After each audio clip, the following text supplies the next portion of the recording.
अम्मा मुझे लगता है हमें अम्मा पप्पू को सब बता देना चाहिए। उनको हकीकत के बारे में पता चल जाएगा तो फिर बाबा भी सुंदरी से निकाह नहीं कर सकेंगे और सुंदरी को बाबा की कैसे आजादी भी मिल जाएगी। लेकिन तुम्हारे बाप ने मुझे सख्ती से मना किया कि उसके इस मंसूबे के बारे में किसी को कुछ भी मालूम नहीं होना चाहिए।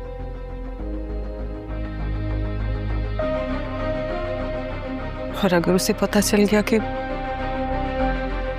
मैंने अपनी जुबान खोली है तो और ये सब क्या है अम्मा? ये सब ठीक है?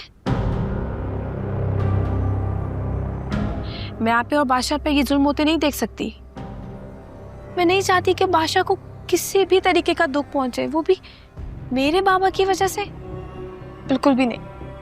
बेटा अगर खुर्शीद को सब कुछ बताने के बाद भी कुछ ना बदला तो तुम्हारा बाप और बिफर जाएगा।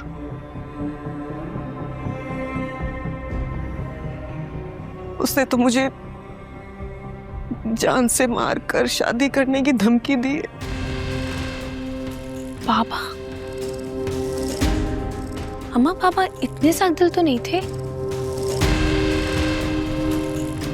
तुम्हारे लिए नहीं थे, क्योंकि तुम्हारे लिए वो एक बाप है और उसका रूप तुम्हारे लिए बिल्कुल अलग।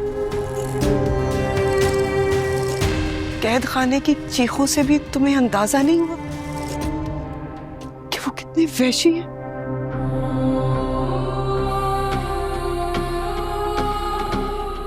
बल्कि वो आवाजें तो तुम तक पहुंचने ही नहीं दी जो मैंने सुनी। मैं बीवी हूं उसकी और अच्छी तरह जानती हूं कि वो कैसे है। लेकिन अम्मा पप्पू को पता तो होना चाहिए ना कि उनकी बेटी कैसी है। बेटा तुम ऐसा करो कि इस बारे में बादशाह से बात करो। शायद इस बात की वजह से उसके दिल में तुम्हारे लिए थोड़ी जगह बन जाए। नहीं अम्मा, इस वक्त वो मेरी कोई बात नहीं सुनेगा। बादशाह के दिल तक पहुंचने के लिए हमें अम्मा पप्पू से सुंदरी के बारे में बात करनी होगी। उनको बताना होगा कि उनकी बेटी किस हाल में। अम्मा, सच छुपाना बुज़दिली है।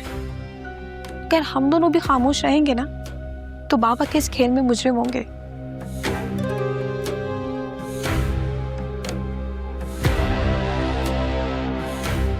ठीक कह रही हो तुम। बेटा हम खुर्शीद को सब कुछ बता तो देंगे, लेकिन कुछ नहीं होगा, सब ठीक रहेगा। आप चलें मेरे साथ।